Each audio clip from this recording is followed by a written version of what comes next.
Good afternoon, everyone. I'd like to call the meeting to order. Thank you for being here and welcome to this meeting of the Nevada Youth Legislature. Before we get started, I'd like to ask the secretary to please call the roll. Youth Legislator Allen, Present. Youth Legislator Alvarez Flores, Present. Youth Legislator Breeden, Youth Legislator Kane, Present. Youth Legislator Chang, Present. Youth Legislator Chen, Present. Youth Legislator Chong, Present. Vice Chair Cohen, Present. Youth Legislator Conyers, Present. Youth Legislator Coughlin, Present. Youth Legislator McCarthy, Present. Youth Legislator Wen, Present. Youth Legislator Obstgarten, Present. Youth Legislator Park, Present. Youth Legislator Perry, Youth Legislator Riganti, Present. Youth Legislator Rosas, Youth Legislator Villatoro, Youth Legislator Walsh, Present. Youth Legislator Wolf, Present. Chair Rios, Present.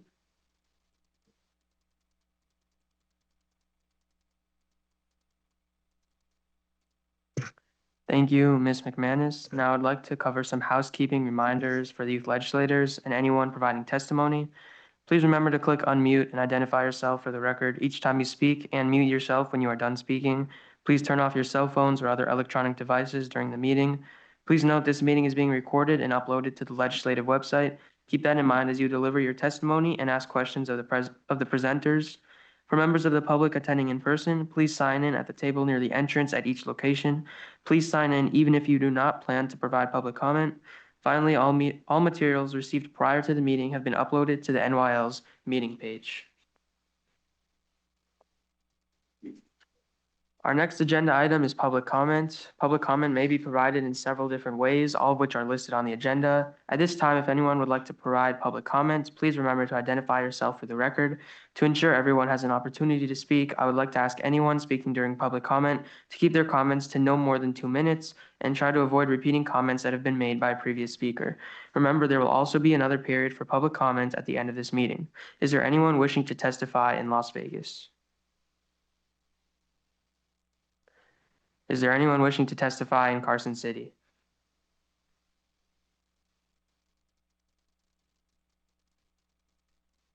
I'm sorry to announce that our remote public comment is down right now. If you wish to make a comment, you can either come to the legislative building in Las Vegas or Carson City, or submit a written public comment to the email address on the agenda.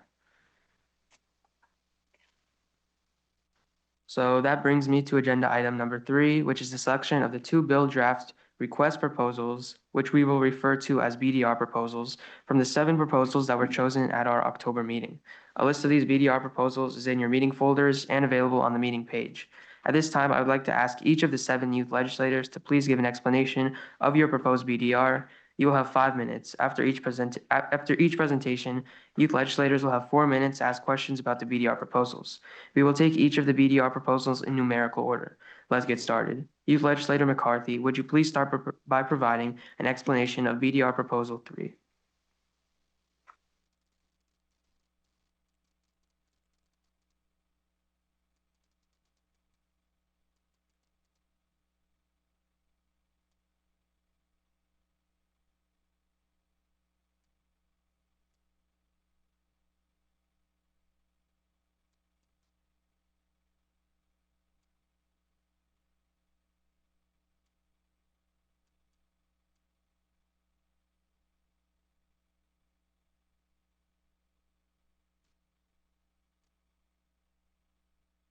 This is Youth Legislator McCarthy for the record. Good afternoon, youth legislators. Thank you so much for the opportunity to speak about my bill again. First, I want to give you all a refresher on my bill. My bill establishes procedures for teachers and administrators to address suspected or confirmed drug use in students. By suspected, I mean behaviors consistent with drug use, and by confirmed, I mean teachers witnessing drugs in the possession of the student or positive testing for drug impairment. When a teacher makes a report, administrators will hold a conference with the student, parent, and teacher involved. All parties will get to explain the situation. If the child has a drug problem, resources will be given to the parents. If and only if the parent or parents are unable to address the problem, law enforcement and other authorities will be contacted. I know all of this information is familiar to you. So with the rest of my time, I want to talk about the main parties involved with this bill moving forward. Me, you all, and the legislature. I'll start off with me. My birthday is in 3 days. I will be turning 17. Yesterday was a good friend of mine, Daniela's birthday. 13 years ago, we had a joint birthday party. We were turning 4 and we celebrated together. This year, that isn't the case. Because while I'm going to be turning 17 this week, Daniela will never be 17. 3 years ago, on October 13th, she overdosed on opioids laced with fentanyl and died alone in her room. To say it came as a shock would be an understatement. Her death was some of the most horrific pain I had experienced at that point in my life. All these years later, her death still feels like it was so preventable. I have talked to many students who went to school with her and knew her much better than I did in our later years. They talked about her routinely skipping class, having trouble doing work, speaking of participating in risky behaviors, and in general, seeming like she needed help. And so I wonder to this day, why didn't she get any? And in saying that, I don't want to associate blame on any one specific person, as no teacher, parent, or friend is single-handedly at fault.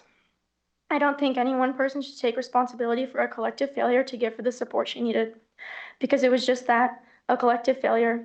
It was systematic negligence that allowed her and many other kids in Las Vegas and Nevada to die from drug use. Her death led me to other stories of drugs taking children much too soon, to other families that were impacted by this, to law enforcement officers that are constantly fighting unseen battles with drugs and how they impact the Las Vegas community and greater state. Her death led me to my BDR, to my passion for this legislation, and her death led me to be speaking in front of you today. You, the next people I need to address in this story. As I said last time we met, 4.7% of Nevada teenagers aged 12 to 17 meet the criteria for illicit drug use disorder, which is basically a fancy way to say they are using drugs. That 4.7 equates to about 10,000 adolescents in our state. I want all of you to close your eyes, actually, please, if you can, and picture 10,000 individuals. Think of your school population. For me, it's fairly small, around 1,400 students. I see 7 times the number of students who go to West Tech routinely using drugs. For Youth Legislator Chen, who attends Sierra Vista High School, one of the largest schools in the district with 3,600 students, give or take, that's almost 3 times your school population. 3 times. And for all of you in between, 10,000 of your peers, that is how many adolescents at minimum could benefit from my legislation. But even so, you may find flaws in my bill, and you may not see the power of mandatory reporting, even though it holds quite a lot. And that is where I turn to one of your bills, Youth Legislator Park. I apologize for singling your bill out, but I wanted to mention it. Your bill had tremendous potential, and it stated in essence what needs to happen in Nevada if we want to truly solve our addiction crisis. We need outreach centers that offer counseling and treatment services to children and families who are facing drug addiction. Because what happens when a parent finds out their child has a drug problem? Well, I have spoken to many parents, and many have sent their children to out-of-state treatment centers. While this solution benefits the child in the long run, it is concerning that we, as one of the states with the highest drug use rates in the country, do not have teen treatment centers, and I believe it is because of the high cost. So how does that relate to my bill? Well, as my BDR summary says, each of the reports made by teachers will be filed at the school. The number of reports and the steps taken to follow up with the student and parent will be information that can be brought before the legislature. So I hope that while the immediate effects of my bill do follow through, I also want in the future, the number of reports to be evidence to push for funding for the creation and staffing of drug resource centers or treatment centers in the state of Nevada. On the topic of funding, that brings me to the final piece of this puzzle, the legislature. If you have looked at the history of the NYL bills, all of which all passed since 2011, have included no fiscal note. It is clear that it is quite advantageous to be able to tell the legislature that you are not looking for more money. If my bill is selected as the NYL bill, we will hopefully be able to tell them that. And that is because of a free training program for teachers offered by DITEP. Youth DITEP Legislator, offers please wrap up your statements. I will very quickly, sorry. Offers a free 1 or 2 day training on these very skills for teachers. The training is called Drug Impairment Training for Educational Professionals and was piloted in 3 states, Arizona, Kansas, and New York, and is now being expanded to others. Thank you for your time, and I hope I can count on your support. Thank you very much, Youth Legislator McCarthy. I'll now open the floor to any questions. I have a question. In the north? Yes, Youth Legislator Chung, please go Yes, ahead. Youth Legislator Chong for the record. So Legislator McCarthy, I would just like to ask, why not alcohol? Why is that not included in this bill? Because alcohol, it is a drug. It's one of the most widely abused drugs, and I bet it factors a lot into that 4.7% figure that you gave us. And it is a very harmful and deadly drug sometimes, so I'm wondering, why is that not included in this BDR? Thank you for your question. It actually does not fall into that 4.7%. That 4.7% is only drugs, not alcohol, because I believe I got it from SAMHSA, and they qualify alcohol and drug use as two different things, because that 4.7 is illicit drug use disorder. I originally did not put alcohol into this bill because it didn't really hit home the way drugs did, but I see your point, and if my bill is selected by the NYL bill, I would love to hear all of your opinions on including alcohol as well. Obviously, alcohol laws are a little different, so it may alter some things, but I would be open to including it, but it is not included in that 4.7%. Thank you. I believe Youth Legislator Obstgarten, you had a question. Thank you, Youth Legislator Obstgarten, for the record.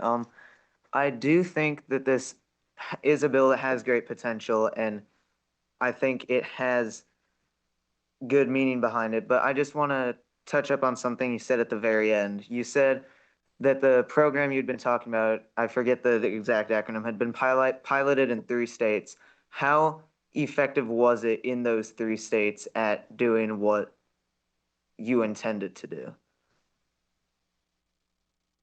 So those 3 states obviously didn't have my law, so it's only the training, and they do not keep record of all of the times it's been used in those states. But they did, the organization DITEP, which is under, sorry, I didn't get to mention it. Can't find it. The International Association of Chiefs of Police, they decided to expand it after 2003, or not 2003, 2023. They decided to expand it and update all of the trainings that had been already established in Arizona, Kansas, and New York. And it's joining, I think, Colorado and maybe Missouri right now. So they deemed it successful enough that they should expand it to other states. With my bill, the training is just on how the teachers can identify students with drug impairment, and then we would get actual numbers if we were to implement it. But there are teacher testimonials on DITEP's website on using it if you would be interested in seeing those in the future. Youth Legislator Walsh, do you have a question? Yes, Youth Legislator Walsh for the record. My question was you talked about in your bill that you would like to have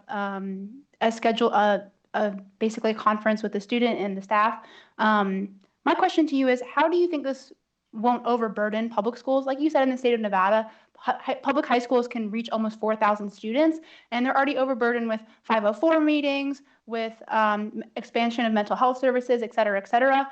How would you not overburden the staff with this proposal? Thank you.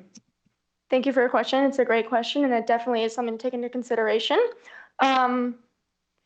10,000 does sound like a lot, but divided between all schools in Nevada, the hope is that it isn't, hundreds at each school. It's a few, and those few do add up.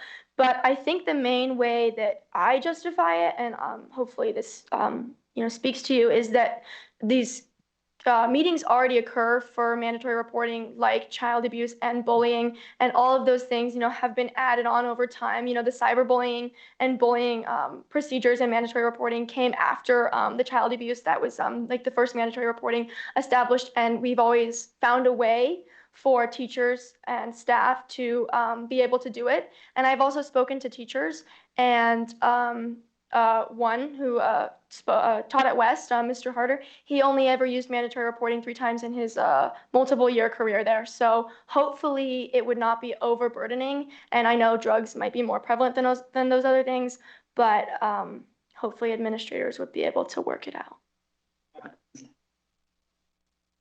Thank you so much, Youth Legislator McCarthy.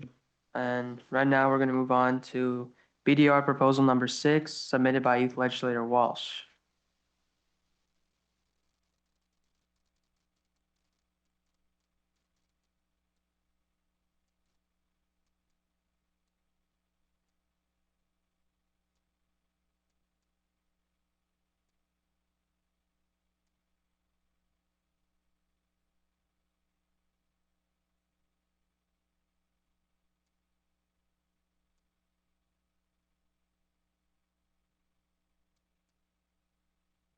Good afternoon, Youth Legislator Walsh for the record. The last time I presented this bill draft request to you, I shared terrifying incidents of minor death in Nevada. These incidents happened several years ago. However, firearm deaths of youth in Nevada that result from parental negligence is not an outdated concept. Unfortunately, it's still ongoing. In 2017 in Las Vegas, a 3-year-old boy accidentally shot and killed himself with his father's firearm. The officer responding to the scene said it's imperative as gun owners that you stow your firearms in a safe way. It doesn't matter how old your kids are. It doesn't matter where your kids are. Firearms should be locked up at all times so that tragedies like this do not happen in our community, end quote.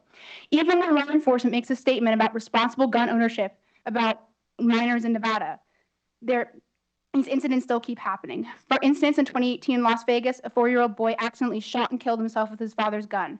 The friends of the father said that it wasn't his fault, and that even if it was the father's gun, it was still ultimately the boy's fault, a 4-year-old boy. I could continue to read to you the instances of firearm deaths due to parental negligence from the Sparks shooting all the way to present day, but we would be here all afternoon. This February in Henderson, a 12-year-old boy was shot and killed by his 14-year-old brother. The 14-year-old killed his brother with a gun that his parents had carelessly left around the house. Oh, sorry. Sorry. Okay. When confronted by the police, the father was quote, very forthcoming and acted as if it was a normal situation for his minor children to handle a loaded firearm, end quote. The parents who legally purchased the firearm said that they knew it was negligent but didn't care. They knew there would be no criminal charges for their negligence. Even worse, since we last spoke in September, another child in Nevada has died. A teenage boy was shot by his 15-year-old friend as they had played with a firearm that had been left out by a negligent parent. This was just last week. What were you doing last week? Were you shopping for homecoming? Were you catching up on homework? Today, on October 22nd, 2024, you can remember what you were doing on October 16th. You can remember. The teenage boy that was accidentally shot by his 15-year-old friend with his parents' legally owned firearm cannot. He cannot remember because he is dead. Too many are dead. What about the 42 Nevada children who killed themselves with firearms in just 3 years? Where did they obtain the guns? They certainly didn't buy them themselves. They were able to access those firearms from their parents. 42 is an entire classroom. Imagine middle school. You start 6th grade, and over the next 3 years of middle school, an entire class of your friends have killed themselves. It is a sad reality. Nevada youth are dying from firearm accidents at the hand of their siblings, friends, through suicide, or even a school shooting. However, there is one constant. Parents legally own firearms landing in the hands of their children with no criminal consequences for their negligent actions. But you can change that. It doesn't have to be this way. My BDR will remove the specific conditions that have to be in place for a parent to be held liable for their minor using their firearm. Those conditions currently being, if the minor is known to commit violent acts, the parent explicitly authorized use of the firearm, or the minor had already been previously found guilty of a criminal offense. In every single case I listed today, none of those conditions apply. If you vote for my BDR, we can hold parents accountable. Parents need to safely lock up their firearms if we want Nevada youth to be safe. And this isn't a new idea. When a Michigan teen shot and killed 4 of his classmates in 2021, his parents were arrested and found guilty because that was their gun that their son used to commit murder. Recently in Georgia, the father of the teen that shot and killed 2 of his classmates and teachers was indicted because the teen had used the father's firearm. The document indicting the father had cited the reason for it was criminal negligence, as he let his minor have access to firearm and ammunition by not properly locking up his firearm. My proposal isn't even anti-gun. My mother is a legal firearm owner. I do not know where that firearm is, as it should be. She has a responsibility to keep her firearm safely stowed away from me, as does every single parent who owns a firearm in the state of Nevada. However, if that parent were to fall short of that responsibility, as it stands now, they would only get a slap on the wrist, a fine. You can change this. The BDR I'm proposing would make this a Class B felony, which is punishable by 1 to 20 years in prison. This is a broad enough law to give courts leeway in sentencing guidelines depending on the crime. I know that the big objective on your mind right now is I want to vote for the BDR that will make it through the 2025 legislative session. I can confidently say that this BDR can do so for 3 reasons. 1, there has already been precedent for a law like this. We've seen it in Michigan and Georgia. 2, there was no fiscal impact attached to this BDR. And 3, if there's anything I've learned over the past year and a half is that I'm speaking before 20 hardworking and forward-thinking young people who want to serve the youth of Nevada. As we have learned, once a BDR is voted by the NYL, it is no longer just the author's BDR. It is the entire youth legislatures. You are all change makers who can make this BDR go further than I ever could alone. Protect the youth of Nevada. The hard reality is these deaths are preventable, but if we do not, without any change in the law, they will keep happening. We must act. That is why I ask for your support for my BDR. Let's keep our classmates, siblings, and friends safe. Vote BDR 6. Thank you. And I'm sorry about the mic thing. I'm sorry that I. Thank you, Youth Legislator Walsh. Do we have any questions about BDR proposal number 6? Yes, Youth Legislator Chong. Hello, Youth Legislator Walsh. So I had a question. So you seem to, this is a bill very much focused on the parents rather than the students. And parenting in this day and age, it's harder than ever, and it causes a parental stress and mental health crisis. It's even a top priority of the U.S. Surgeon General. So do you worry that maybe prosecuting grieving parents, such as in this like the Sparks case you mentioned last meeting, will only add to parent stress and make it harder to be a parent in Nevada? Because you mentioned there's 42 kids that died, which in the last 3 years, which was tragic, if I'm getting that statistic right. But there's 700,000 people under 18 in this state, so there's very clearly a disproportionate impact on parents who do own a gun, but most of them, maybe 99% of them, will not have their kid negligently use them. Thank you for your question, Youth Legislator Walsh. For the record, just to clarify, that 42 number is just specifically children who have killed themselves from 2017 to 2020 in the state of Nevada with a firearm. The number of parental negligence with a firearm is much, much more. Like I said, it would take all afternoon. Talking about grieving parents. In every case that has to do with criminal negligence of a parent, for example, if a parent leaves their child unattended in a bathtub and the child drowns, or they leave their baby in a hot car and the kid dies, they're still criminally liable. It doesn't matter that their child has died. The courts still pursue that case as they are criminally liable. And as you said, with parents, it might be focusing too much on the parents. Well, actually, this bill would be a strong reminder for parents. For example, when I was talking about these cases, most of them were accidental shootings or suicide. These are not inherently evil people. They do not want their children to die. I bet you when they were kids, they would put their babies in a car seat. They would baby-proof everything. They would put a seatbelt on them because it is law. They need the law. That is the reminder for them. It is a law to put your child in a car seat. It is a law to have a seatbelt on in the car. This would just, because parents know that they could face criminal charges from not putting their baby in a car seat or putting a seatbelt on them, that's their reminder. This would just add that same logic to the firearm, because in reality, it makes no sense that we are kind of letting there be leeway with deadly weapons of force. Thank you for your question. Yes. Yes, Youth Legislator Kane.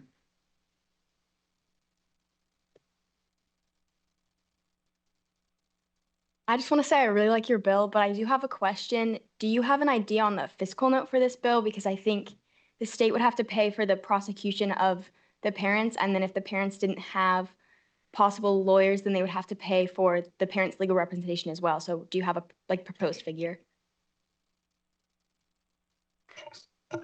So thank you for your question, Youth Legislator Walsh, for the record. So that's all in theory. That's theoretical. The point of this BDR is to just make it accessible so that if there are cases like this, they could be prosecuted. Of course, it's a case-by-case basis. So if the courts don't want to pursue it, that's a completely whole other thing. So there's no exact number because it's all in theoretical. And right now, they can't be held criminally liable. But like I said, think about it this way. Nevada children are dying. They're dying from something that could be easily preventable. I know that it sounds like, yes, there's that fiscal impact, but when you think about it, money, children dying, like I said earlier, it's a theoretical number. We don't know how much, but it's a problem that currently, for example, if my mom's a legal firearm owner, if I took that firearm and I shot any one of you, she would never be held criminally liable because I've never been convicted of a criminal offense. She didn't explicitly authorize use of that firearm. So like that's why I'd be removing those requirements. And even if I did fulfill those requirements, she would still only get a fine. She would only be civilly liable. So I just wanted to remind you that, but thank you for the question. Youth Legislator Park. So I understand. Legislators, your time is up, please. Thank you, Youth Legislator Walsh. We're going to move on to BDR proposal number 7, submitted by Youth Legislator Allen.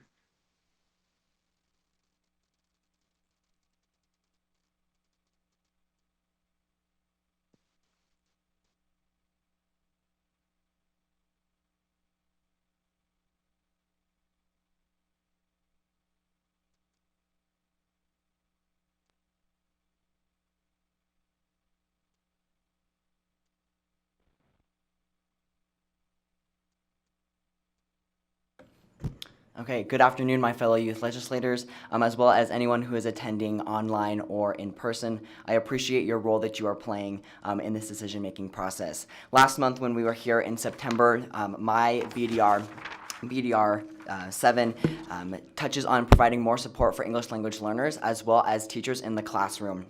By 3 means outlined in the language provided to you in your meeting materials, either 1, through in-person translators, 2, paraprofessionals, or 3, the prioritization of teaching students English before other academic courses of study. But with this, I do want to kind of break down some of the questions. I want to talk to you directly because I value that communication, and I want to clear up one of the biggest burdens being the cost associated with my bill. So one, when we take a look at the first priority of this bill is to attain more paraprofessionals in the classroom for students. With that, in Nevada, in the fiscal year of 2023, paraprofessionals were paid $59,475 on a high end. On the low end, they were paid $20,800. That median comes to $33,280 according to talent.com. And again, what this is substantiating, one, is that this is attainable for school districts when we consider increasing their budget, but 2, this allows for more opportunity for growth when we discuss the pay of paraprofessionals, especially when we consider their role in the classroom in knowing multiple languages and being able to apply themselves, especially to their students. With that, when we take a look at the next component, when we take a look at live translation technology in the classroom, there are multiple platforms, multiple companies that would work to further provide this service to students in the classroom. With that, again, in the language, it is up to each school district assigned by the State Board of Education to decide, but some of the top, especially pertinent to school districts, is SBF Audio, Trados, Plant Tours, and Bureau Works. The most attainable, the most affordable that I found during my research was Bureau Works. Now, the great thing about this is it allows for different plans to be used, and so in school districts choosing this plan, they have opportunities to choose what is most applicable to them, what is going to provide them the greatest service. So Carson High School here in Carson City is not going to need the same requirements, the same services as schools in Vegas. So with that, there are different plans and different options that all range from $0 to $1,680 a month. And again, that is appropriated, that's apportioned by the State Board of Education.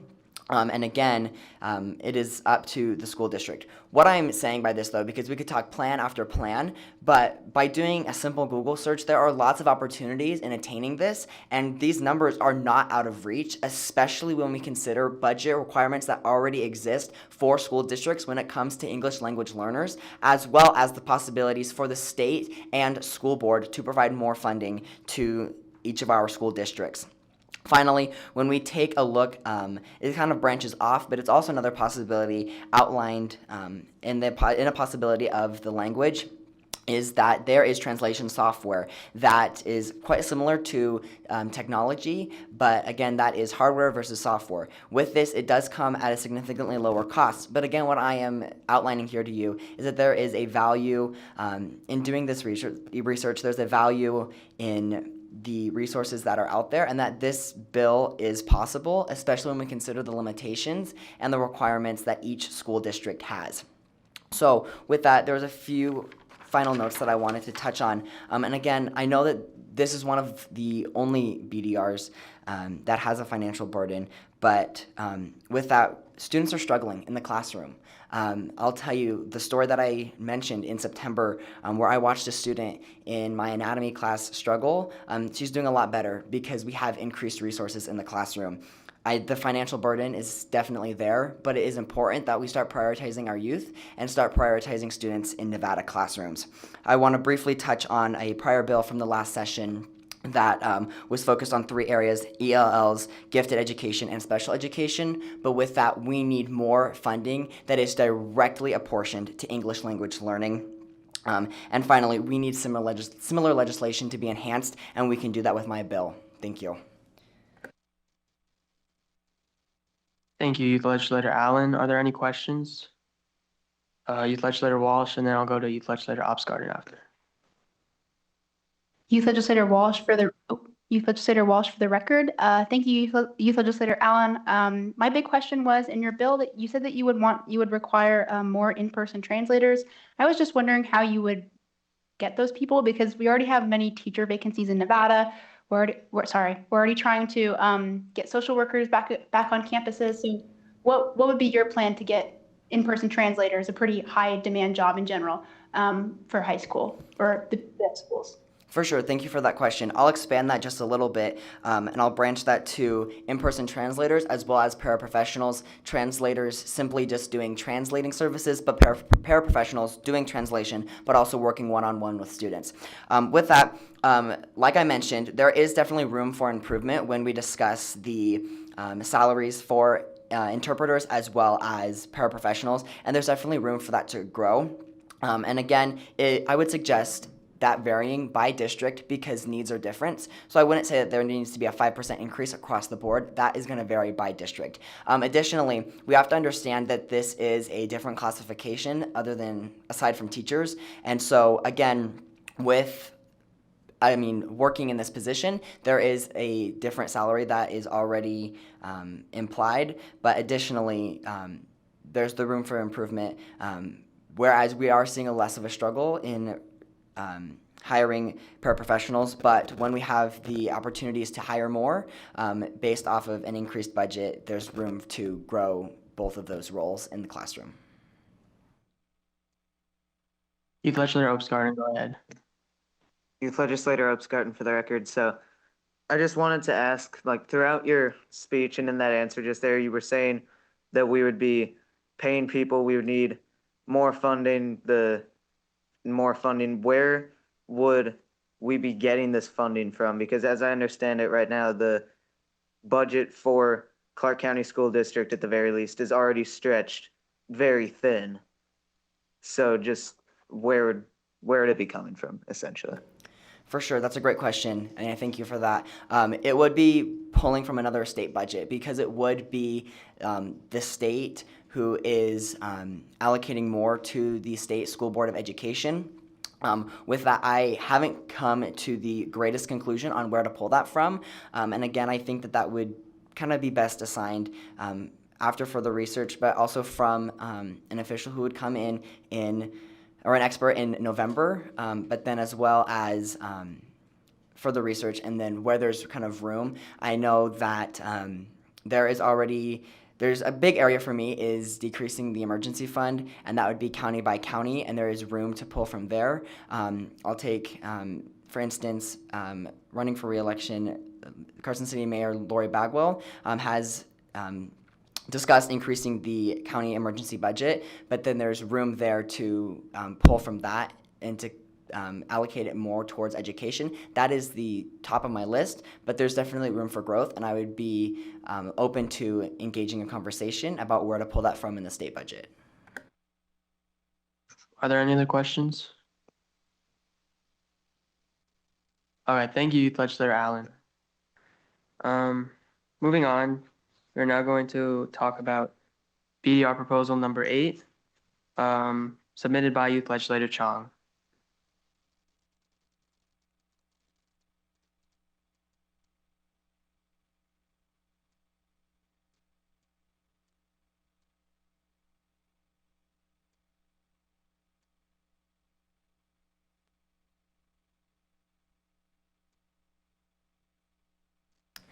Hello, youth legislators. I have provided a handout for BDR 8 in your folders.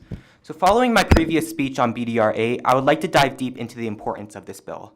And to start, let me demonstrate the horrors of its target, deepfake pornography.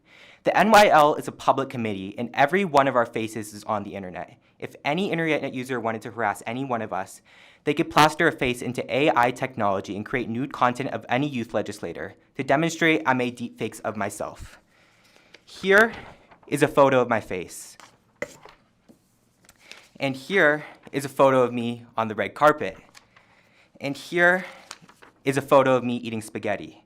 Here, each of these photos only took me around 3 minutes to make, and it would take the same amount of time to splice my face or someone else's face onto another image, such as a nude photo. What's next is up to them, but in many cases, they go as far as to post it on public forums. And suddenly, a fake, defamatory, nude photo of you becomes available to millions of people. It's a remarkably effective harassment technique. These videos may fulfill sick fantasies, but they're most often used to ruin lives. We know all too well that it's happened to celebrities, but it's also happened to people who have the courage to speak out. And it happened to at least 4 Nevada teenagers who I spoke to while preparing this bill. They told me that they had been targeted by their own classmates or peers in other areas of their lives who would often physically harass them and often discuss their bodies as if they were objects. They were the types to openly catcall girls in class and discuss their favorite porn stars. Then in all cases, one of their peers decided to cross the line into public humiliation, creating fake, deepfake images or videos with nudify apps. And although they did not know who created the first image or video, they know the content spread in online friend groups. And although blame can only be assigned to the predators themselves, internet pornography surely contributed to their actions. It is a self-evident and evidence-backed truth that pornography causes mental health issues, sexual violence, and objectifying views, which harm oneself and others. So a teenager who's addicted to pornography might want to see everybody sexualized, or they might want to torment one of their own peers but not get in trouble. So they resort to creating and posting fake porn.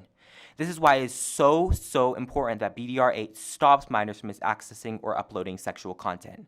The victims' videos or photos started to spread, and eventually the victims found out. Sophia, a high school student in Clark County, described bewilderment, then humiliation, and ostracization from most of her community. For the victims, the mental harm caused recession from public activities, falling grades, and lost friends. The videos died out, but they never disappeared. It was a cycle that fed into itself and became worse and worse. It was pure destruction. These victims' stories answer why you should choose BDR 8. It's the reason why sexual deepfake production and distribution becomes a Category C felony in accordance with many similar sex crimes. This is not to lock people up because the damage will remain with or without prosecution. It instead prevents people from doing this in the first place. And it will work because for similar crimes like child pornography, the law is an incredibly effective deterrent. And a civil action must be authorized to at least partially compensate victims for the real-world impacts of the predator's actions. Making those deepfakes of myself was quick, but it wasn't easy to figure out. I can't imagine it as anything but a serious intentional crime to make real deepfake porn. BDR 8 does this all with zero fiscal impact. The state does not require additional staff to prosecute or adjudicate deepfake crimes, and they also don't have to assist porn sites in age verification. I want you to remember that these victims' excruciating situations could happen to any one of us and any one of the 700,000 young people in the state. It almost definitely has, and it's happened to me. Imagine how many were too hurt to speak out. So to finish, here's something that Sophia told me. I wish that I had some way to stop it. I was drowning in the consequences of my classmates' actions. It felt like I was burning alive. And if we don't have the courage to pass BDR 8, then this onslaught will continue. Thank you. Thank you, Legislator Chong. Are there any questions for BDR proposal number 8? Youth Legislator Walsh. Youth Legislator Walsh for the record. Thank you, Youth Legislator Chong. I really, really appreciate the issue that you're trying to tackle. However, as I was hearing your speech and reading over the handout you gave all of us, it just seems like, do you have more specific numbers on the amount of young people in Nevada that have been affected, like victims of deepfake pornography? Because you're talking a lot about adult victims, and you only really have numbers on adult victims. And I know that you said that some are too scared to speak out, but without the numbers, it kind of seems more ambiguous. My big question is just how much does this really affect youth in Nevada specifically? Thank you. To answer Youth Legislator Walsh, to answer your question, there are no figures, no official figures on this because, again, it is a very humiliating crime. I would suspect that, I was able to talk to 4 people, and that was just through public outreach. And so I would suspect that there's like dozens, hundreds of young people in Nevada who have been victimized by deepfakes. And you need to understand that the deepfake of one person, it affects a lot of people. It doesn't just affect that one person, it affects their friends, it affects their families, because they're all ostracized from this community. So it does affect people, and it is a big problem that needs to be solved with BDR 8. Does that answer your question? Yes, thank you. Are there any other questions? Youth Legislator Obsgarden. Youth Legislator Obsgarden for the record. So, as Youth Legislator Walsh just said, I think it's a great idea for a bill proposal. There's just one small thing that's not really so much impacting children, but more impacting adults. It says here on your handout that anybody who attempts to view or upload sexual material would have to verify their age with government ID or public records. In theory, wouldn't that potentially create a privacy hazard if, say, one of these sites was to have all of this data get hacked by somebody and then have all of that data spread outward? So how would you solve that one specific problem? I think the rest of the bill's great.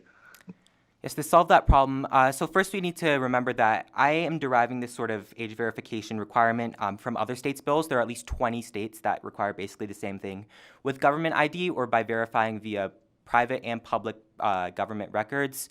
So I do know that some porn sites, they already do implement age verification, and the way those work is that they delete all of the information after they're able to verify the age. So in that case, it wouldn't be able to be hacked. Obviously, it could negligently happen, but, watching and uploading porn is also not a requirement. It's a choice. It's a choice, and so, yes, these age verification softwares, they have, like, terms of service where they outline what they do. And so if they were to violate the terms of service, obviously, if information got leaked, the people who were leaked, they could get a class action lawsuit, potentially. Are there any other questions? Oh, yes, Youth Legislator Chang. Hi, Youth Legislator Chang for the record. So, you mentioned in your handout that the no fiscal impact comes from community reporting. So then how would we then follow up with these reports? So if I'm a responsible adult and I find that genericpornsite.com isn't using age verification, then and then I report that to the state, how would the state then ensure that genericpornsite.com then does use age verification? So what the state would do, it's like investigating any other kind of crime. So if you can imagine, a site's hosting child pornography, for example, and they aren't taking the steps required to remove and report that, then someone would report it to the state, or the state would find out, and they would investigate that with their own staff. So it's all happening within the state with their own staff, and so it does require maybe more work depending on the amount of violations, but it does not require more staff. We are already equipped to deal with these kinds of cases. Any other questions? Okay, thank you, Youth Legislator Chong, for your proposal. And with that, we'll move to the next BDR proposal, BDR number 12, submitted by Youth Legislator Kane.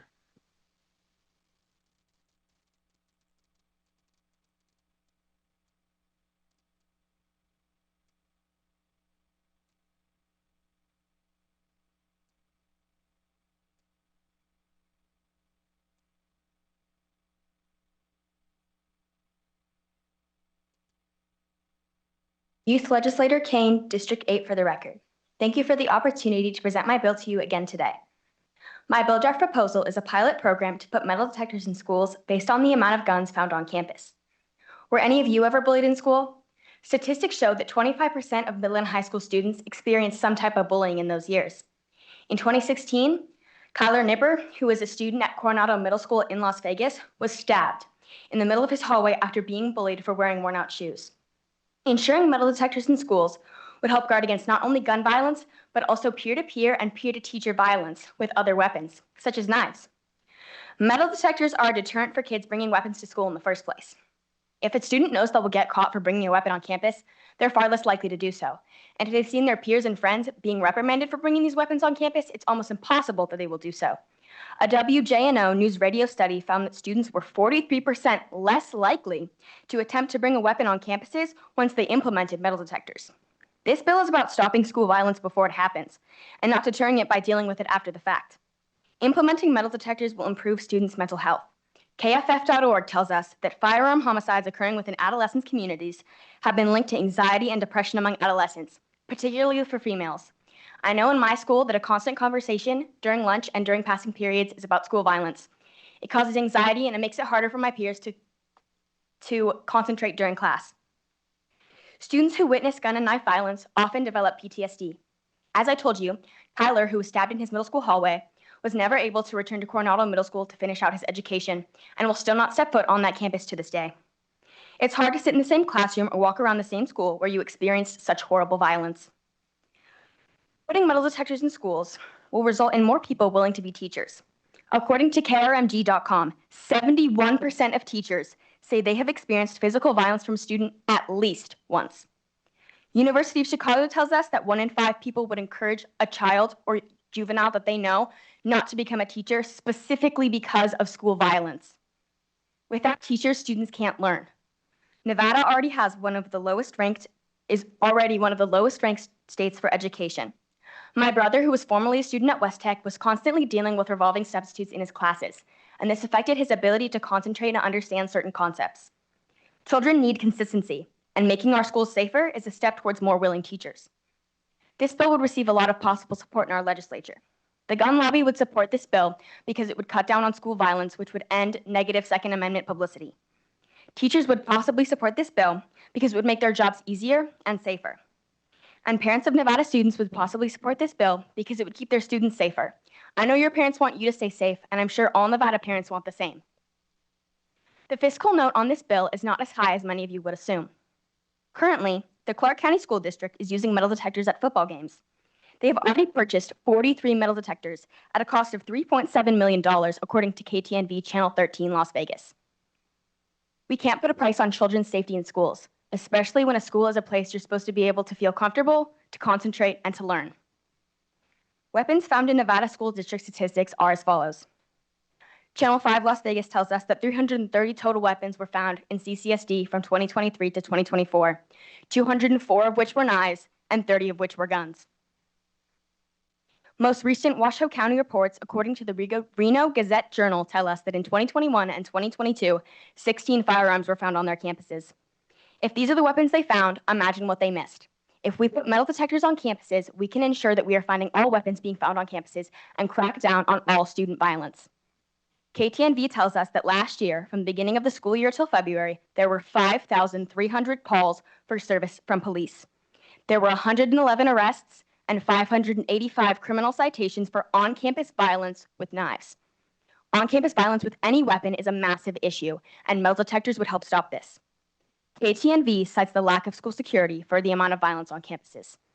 This bill would not only address violence in schools, but the anxiety that students and teachers feel, and would prevent a situation like Kyle's from ever occurring again. Thank you. Thank you, Youth Legislator Kane. Are there any questions? Youth Legislator Walsh. Youth Legislator Walsh, for the record, I really appreciate what you said in your speech.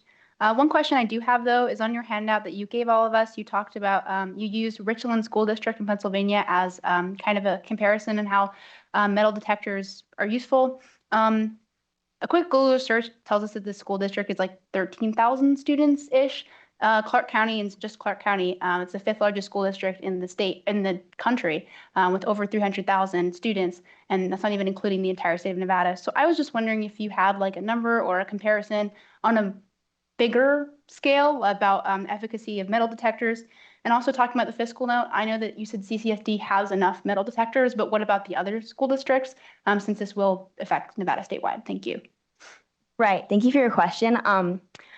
Since this is a pilot program, it would most likely take place in 2 to 3 schools max. So the numbers of Richland would be equivalent to the numbers that would be in my pilot program.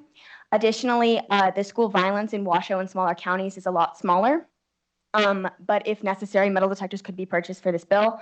Part of the goal of this bill is making sure that metal detectors are in all schools because the pilot program will be effective.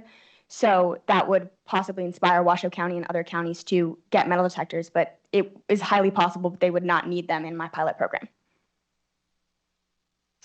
Are there any other questions? Anyone in the north? Yes, Youth Legislator Chang. Youth Legislator Chang for the record. Great BDR. So my question was about the definition of weapon in your bill. So there are obviously lots of things that are made of metal that could hurt people. But at the same time, there's also lots of harmless things that can be defined as weapons. So, for example, a couple years ago, one of my schools had a student, I think, suspended for having nail clippers brought to school because they said that that would be a weapon. And furthermore, like scissors. Would I be allowed to bring scissors to school, or would that also be considered a weapon? So in the Clark County, in the Clark County weapons reports, they only report handguns, BB guns, knives of that nature. So that would be what's covered in my bill. If you could see the proposal, you can see that it covers knives and all type of guns, BB guns, long guns, handguns, that type of thing. A nail clipper or scissors would not be considered a gun in the scope of my bill. Are there any other questions? Youth Legislator McCarthy. Youth Legislator McCarthy for the record. You didn't mention it this time, but I believe last time you said for time constraints that it takes about 3 seconds to walk through a metal detector. I did the math pretty quickly, for my school. Obviously, there would be more than one metal detector, but I started with just a base of one metal detector. That 3 seconds would be over an hour. Okay, we have 3, that's 20 minutes. That's, we have 5, that's 10 minutes. But if we keep increasing the number, then eventually if this pilot program moves on, they need to buy even more and more metal detectors. And if we don't increase that number, are we increasing school times? Are we rearranging busing schedules? And again, on that 3 seconds doesn't include if they have to take things out of their backpack, like a computer. Most kids take a computer to school, and as the airport tells us, you have to take that out of your bag and then put it back. Thank you for your question. As we all know, not all students arrive at school at the same time. So the 3 seconds would be 3 seconds per child walking through the metal detector. Additionally, the Clark County School District metal detectors that are currently purchased are of the Evolve system, in which you can walk through the metal detector with your backpack on, and it only detects things of a mass material and shape of a gun or weapon, such as a knife. So it wouldn't be... Youth Legislator's time has expired. Thank you. Thank you, Youth Legislator Kane. We'll now be moving on to BDR proposal number 17, submitted by Youth Legislator Reganti. Hey, good afternoon, everyone. This is Youth Legislator Reganti for the record. Before I begin, I do want to give a brief trigger warning for the topic of suicide that it's discussed throughout my bill. My bill draft request, which focuses on limiting the use of solitary confinement, which is legally referred to as corrective room restrictions, in juvenile detention facilities. The goal is simple: to ensure that the methods we use to discipline children don't end up traumatizing them and instead work toward rehabilitation. Their proposal sets a maximum limit of 15 hours for confinement. This limit can only be extended in exceptional cases, and if it is, the child must be provided with educational materials or other forms of mental stimulation to keep them engaged. And I know this might present a fiscal impact. However, it can be as simple as a pen and pencil writing down what you did, explain why what you did was wrong. Anyway, the confinement should never exceed 24 hours under any circumstances. Also, after hearing Legislator Walsh's comment last meeting, if my bill is decided, I believe that we should reduce the maximum limit that was originally proposed by my bill. Additionally, if a juvenile is placed in solitary confinement more than 7 times within a month, they should have the right to request a review of the confinement reports. This review would be conducted by an official who was not involved in the original decision, preferably a mental health professional. This ensures that confinement decisions are fair, justified, and are not driven by punitive motives. Most importantly, no child should be punished for advocating for their rights or requesting such a review. The ultimate goal of juvenile detention should be to rehabilitate, not to punish. Yet when children are incarcerated at the age of 17 or younger, 71% of them end up rearrested within 3 years of release, according to the Department of Justice. So why have we not made a change? Many of these children come from environments that don't provide them with a clear understanding of right from wrong. These children need to learn and develop skills for the future, not be subjected to punitive measures that do nothing to address the underlying issues. Corrective room restrictions do not rehabilitate. Instead, they traumatize. The Juvenile Law Center has pointed out that solitary confinement can cause permanent psychological damage and may lead to self-harm, psychosis, and even suicide. Is this really how we want to rehabilitate the children of Nevada, through means that can have such devastating long-term consequences? Many of these children have disabilities or traumatic backgrounds, and we need to recognize that corrective room restrictions do nothing to address the root causes of their behavior. Now, I want to bring your attention to the handout that was presented to you in your packet. And for reference, these quotations don't have the actual names of who said them, just for safety reasons. From Kyle B., who spent time in solitary confinement under age of 18. Being in isolation to me felt like I was on an island all alone, dying a slow death from the inside out. According to Paul K., the hardest thing about isolation is that you are trapped in such a small room by yourself. There's nothing to do, so you start talking to yourself and getting lost in your own little world. It is crushing. You get depressed and wonder if it is even worth living. Your thoughts turn over to more death-oriented side of life. I wanted to kill myself. After listening to these quotations, how can we continue down the path that we have been? Now let's talk about the data. In 2021, there was 805 instances where solitary confinement was used in county detention facilities and 622 instances in state detention facilities. These numbers are not going down. Despite reforms and discussions about rehabilitation, the use of corrective room restrictions in juvenile detention continues to persist at troubling rates. This is an issue that we can no longer afford to ignore. On the fiscal side, the impact of my proposal would be minimal. As I mentioned before, education materials, for instance, can be as simple as a paper and pencil. The goal here is not to add unnecessary burdens on the system, but to focus on solutions that prioritize the mental well-being of these children while keeping costs in check. Lastly, we all want our BDRs to make it through the legislative process and ultimately become law.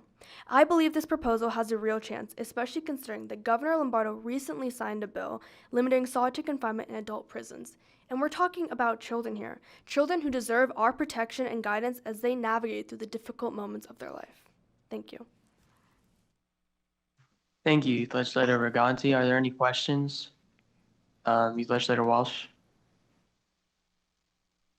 Youth Legislator Walsh for the record. Thank you, Youth Legislator Reganti. I actually really appreciate that you decided to take to lower the number of hours for solitary confinement. My question is if you actually have a percentage of Nevada youth that are currently in the juvenile system, along with the quotes that you listed, were these quotes from Nevada youth that have been in solitary confinement, or were these quotes of young people in a different place with a different juvenile solitary confinement system, like they had different conditions than we did? So my 2 questions. Thank you. Yeah, I don't have the exact percentage of the amount of Nevada youth that were incarcerated. I just have like the exact numbers. As for the quotes, they're from children from around the country who have been in corrective room restrictions, but still the feeling of being in that corrective room restriction, it doesn't change. Children are still feeling traumatized by the experience. Does anyone else have another question? Youth Legislator Obsgarten. Youth Legislator Obsgarten for the record. So the first part of my question was kind of already answered when Youth Legislator Walsh asked her question, but in the data you have 805 instances in county detention facilities, 622 in state detention facilities, which adds to 1,427 total instances. I just want to ask, are these instances including, like, is it 1,427 different youth, or is it a total compounded number and one youth, say, if they were in a corrective room 12 times, then that would count as 12 instances. Yeah, so this is a summary from the juvenile detention system themselves, so it doesn't like clearly specify. But my assumption, since it states instances, is that it's not the amount of children, but how many times people in general were just placed into solitary confinement.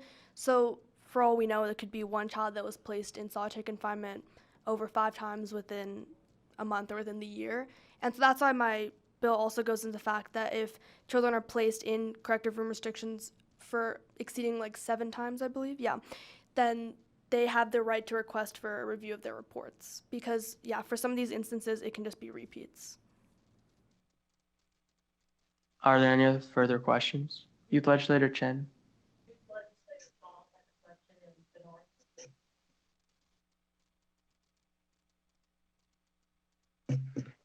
Youth Legislator Chen, you can go ahead, and then we'll go to Youth Legislator Chong. Sorry about that. I just wanted to know if there were specific improvements that made you select the corrective room restriction limits of 15 hours, or if that's just like a reduction any reduction is a good reduction, and that's the number you settled on. That was more like any reduction is a good reduction. But again, after hearing from Legislator Walsh, I do believe that we should reduce that because after looking at some of the data, on average, children are not placed in there for over 20 hours, but I think that definitely should be reduced just in general. So that's kind of where we pulled that number from. Youth Legislator Chong, for the record. So I would like to say that, of course, paper and pencil, you can learn with it, but it's obviously not an ideal thing for learning, for young people learning. So I'm wondering if you would support any proposal maybe for the Department of Education to provide grade level materials for educational purposes to provide to these students in solitary confinement, or if there could be another way to improve the quality of educational materials. I 100% agree. I think we can look towards improving the quality of education materials provided, but I didn't have a chance to talk to someone, in the Department of Education that had a good idea regarding that. So that's why I started with something that had little to none fiscal impact, but we can definitely look towards changing that if my bill is selected. Are there any final questions? Yes, Youth Legislator McCarthy. That's actually time. Oh, sorry about that. So with that, we're going to move on to the final BDR proposal, BDR number 18, submitted by Chair Rios. Thank you, Vice Chair Cohen. I appreciate it. My fellow youth legislators, thank you for your time and attention today in hearing about BDR 18 for the second occasion. Simply put, BDR 18 works to expand the participation of our Nevada youth in community service. In the last presentation, I highlighted the positives the bill would provide for students and schools. Each would gain specific advantages from changes to current language found in NRS 389.165. Those are outlined through the handout each of you have received today. To summarize, the bill would provide Nevada students with the opportunity to earn 1 semester or 0.5 elective credit for the successful completion of between 35 and 60 community service hours, the exact number to be determined by each district. In terms of fiscal impact, this legislation would have a relatively minimal fiscal cost. There would be a fiscal impact for state government, primarily from the Department of Education, requesting overtime pay for a staff member to work in creating the regulations prescribed by the legislation, that amount being approximately $2,500. Also, there may be a $2,500 amount added, which would pay for overtime for a staff member to examine changing the number of required hours for other credits. This legislation would open the door for the community service hour requirement to be changed by districts, and therefore other elective credits hour requirement may be revisited. Those factors being considered, the approximate fiscal impact would be in close proximity to $5,000. That all being said, it was recognized that the Department of Education may not submit a fiscal note at all because of the smaller individualized nature of the administrative costs, 2 costs compared to other pieces of legislation. This funding is expected to be taken from a general allocation fund that the Department of Education would utilize to pay its employees for matters like these, with those funds being placed in a budget account that would be utilized for the work of this legislation. It is important to note that this is a general regulation change estimation, and so does a common fiscal note attached. This legislation is not expected to utilize any extraordinary funding or any school-specific funding, as it would amend current legislation that certain schools utilize already. It would not require any new paid positions at the school or Department of Education level, only extra time in excess of what is expected of the department. Now, I hope to dive into the importance of this piece of legislation and the impacts it could have on the entire youth community we represent. This bill has a simple objective: to provide Nevada high school students with an opportunity, an incentive, and encouragement to complete community service. It accomplishes this by making community service relevant for students, making elective credit available for students to complete the service, and by providing schools with information on how they can get their students excited to serve. Community service is exceptionally important for the youth community. It is proven to provide positive effects for individuals of all ages. When we are in school, we are building healthy habits to succeed throughout high school and beyond. And building a service-oriented mindset can benefit a student throughout high school and beyond. And those items are just as important as key habits such as time management and leadership skills. BDR 18 works to solve a prevalent problem. Throughout town halls I have participated in or led, and speaking with students, educators, and school leadership, one of the major education-related concerns that came up was student apathy. The Student-Centered World Organization offers a clear definition of student apathy as it explains it as, quote, a lack of interest, motivation, and engagement from students through their schoolwork and learning environment, end quote. In a report discussing student apathy as Education Week, a news organization explained that, quote, nearly half of teachers and 58% of high school teachers say that their students showing little to no interest in learning is a major problem in their classroom, end quote. Student apathy is a nationwide problem, and in today's world, there are more distractions than ever. And with more distractions growing, it has become easier and easier for students to ignore their futures and their academics. Students are missing the connection that what they do today will benefit them for the future. And so what would be beneficial is to reconnect them with their communities. Building student relevance into our education system can begin by implementing community service and providing students with the means of applying what they are learning in the classroom with what they will be doing after high school, as well as provide them opportunities to connect with organizations and groups that they can work with outside of school to continue exploring their passions and endeavors. Student apathy has a negative effect on so many other issues outside of education, including mental health and students feeling that they lack a sense of purpose or direction for their futures. Community service is a remedy to the issue of student apathy, as it provides students with an opportunity to take ownership of their success and build a strong work ethic that provides them with a self-directed and self-motivated approach. Having spoken with educational professionals and students from across the state, I have learned about the importance of community service in building excellent, compassionate, and effective student leaders, and students that go on to become active citizens. As an example, we all share in common. At our first NYL training, we all shared impactful examples of public and community service. We each had our own unique and positive experiences that helped shape us into the leaders we are today. BDR 18 would work to ensure that Nevada high school students have the opportunity to have similar impactful experiences to those we have had. To conclude, BDR 18 would allow for positive changes in our law for positive change to grow the community service participation in students. And so I humbly ask for your consideration of this legislative proposition. Now that all being said, thank you all for your time and consideration today, and I am now ready for any questions you may have. Thank you so much, Chair Rios. Is there anyone who would like to ask a question? Youth Legislator Walsh. Youth Legislator Walsh, for the record. Thank you, Chair Rios. What you mentioned, you talked about student apathy. I was just wondering, so if I'm an apathetic student who is short in elective credit, I don't care about school, I don't like it, I'm not engaged, how would your BDR actually incentivize students? Because you talked about community service and they want to get leadership, but if I'm an apathetic student, I don't understand that. I don't get that. And even since it is an elective credit, I would have the opportunity to take an easier class and just pass and get my credit. So what would you actually be doing specifically to target apathetic students? What kind of plan do you have for that? Thank you. I appreciate that question, because this whole bill kind of came out of that student apathy conversation. And through different educational forums and speaking to students and parents and teachers, it is definitely a prevalent issue. And part of the bill would have the Nevada Department of Education. So included in that cost, that $2,500 cost that they're building these regulations around, part of that would be for the Department of Education to come up with specific solutions on how to basically bump this community service elective credit. Because you are right, there are plenty of ways for students to get elective credit: work-based learning, different elective classes, speech and debate classes, and different states do everything differently. But the main purpose would be through those types of ideas. Now, I have my own ideas on what I think would be ways to get students involved, different campaigns that schools could run, or different items that counselors can do to push these apathetic students to this community service credit. But that's also thought of in the bill as a clause. And this all goes into revising the current legislation. So that is actually an addition that I had in mind. If this bill were to move forward, that would be working with the Department of Education to come up with those exact solutions with the districts. But thank you for the question. Are there any other questions? Oh, yes, Youth Legislator Chen. Youth Legislator Chen, for the record. I was interested in knowing how you saw this community service credit being fit in their schedule. So how would this fit in their schedule? And would they just have an open period and are expected to work on their community service credit in their own time? And with that, if there is, if they do have some sort of open period, can they complete this credit at any grade, or is it if they have a credit missing?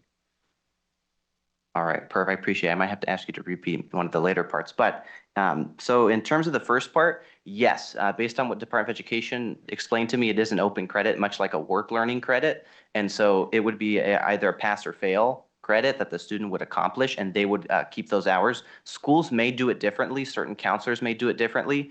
But the Department of Education, so included in those outlines, and I know it's here on the handout as well, schools are going to be provided information on the parameters for what counts for community service, how a school is to track and certify those community service hours. And those were the main two that would go to answering that part of the question. And so I think there's ways that we can do it. I have my own ideas on, whether it should be a pass or fail credit, but that's part of the Department of Education and their work. Part of that cost for them, their administrative cost, their fee, is going to be working through that answer and figuring out what do we want our schools to do? Do we want to set a hard rule? And districts are also going to play a large role in this, and it is in the draft for the revision to the legislation that districts will also have a say in deciding how their students are tracking these hours. And did you have another part, or did that answer your question? In the north, I believe Youth Legislator Allen has a question. Yes, thank you, Vice Chair. Do you have any numbers or data to support that there is a general interest in this way to receive credit through volunteer hours? I appreciate the question. Yes, so to provide a bit of history, there is current legislation, that NRS 389.165 number, that allows for some credit. Now, this is not something, and I spoke to different districts about this. Oh, I think my camera cut out. Youth legislators' time has expired. Oh, okay. Well, either way, yes, it's very low right now, and so lowering that credit number and allowing districts to lower it will boost that. Will boost that number. Thank you, Chair Rios. And thanks again to all of the youth legislators for your bill draft proposals and your presentations. Now that we have heard the BDR proposals, I'd like to give all of our members a 3-minute recess to privately review and consider the information that has been presented. I would also like to remind the members that we adhere to the open meeting law, so we cannot discuss the BDR proposals during the break. Youth legislators, please take this time to consider the BDR proposals you've heard today.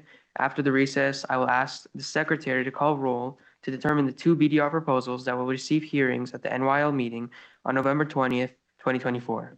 At this time, we will take a 3-minute recess.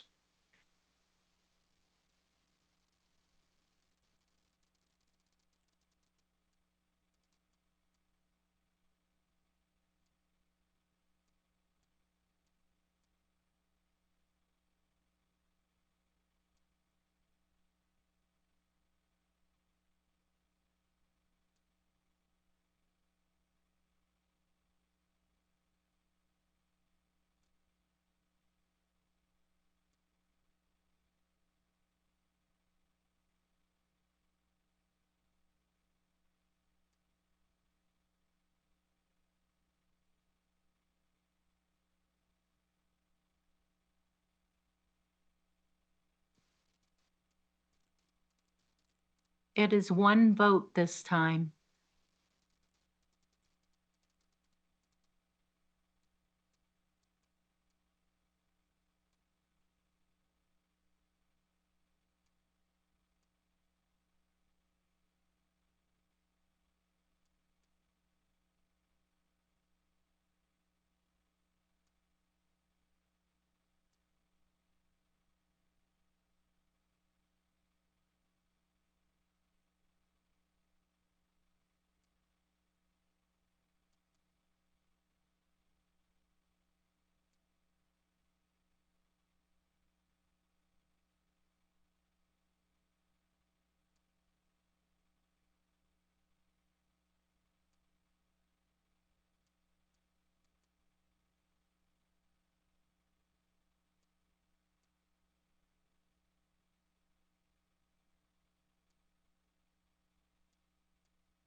Youth legislators' time is expired.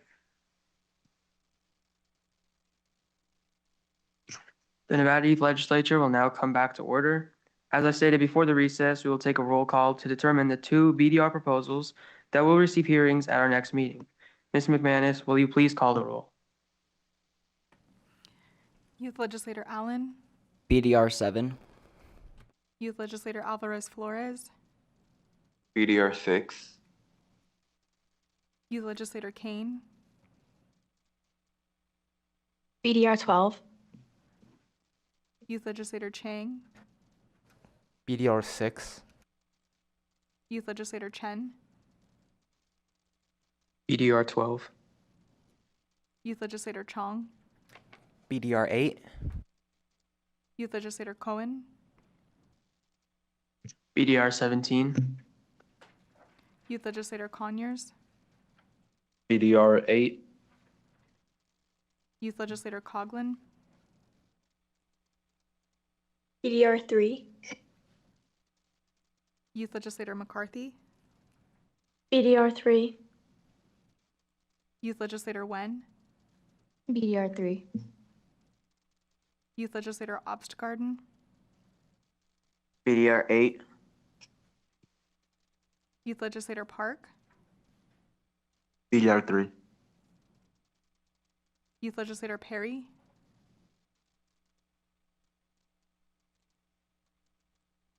Absent.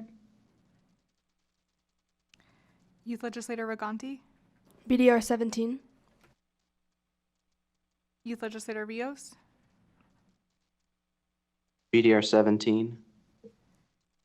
Youth Legislator Wolf,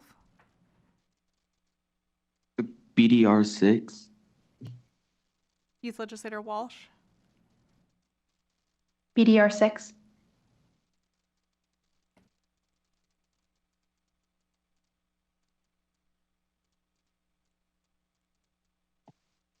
Thank you. Please give us a moment as we tally the votes.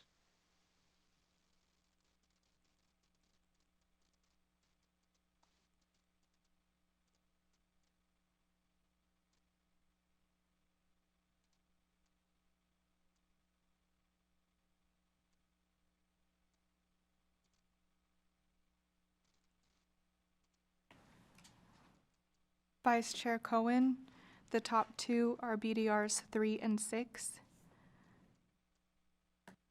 Thank you, Ms. McManus. The two BDRs to be considered at our next meeting are BDR 3 and BDR 6. I will now open the second period of public comment. Same rules mentioned during the first period of public comment apply. Please try to avoid repeating testimony if someone has already made your point. Each person will be asked to limit testimony to 2 minutes. Is there anyone wishing to testify in Las Vegas? Is there anyone wishing to testify in Carson City? And I'm sorry to repeat that our remote public comment is down right now. If you wish to make a comment, you can either come to the legislative building in Las Vegas or Carson City, or submit a written public comment to the email address on the agenda. And we are now ready to adjourn. After adjournment, we will move on to our training session for today. Do any youth legislators have any final thoughts or comments before adjourning? This concludes our business for today. This meeting is now adjourned.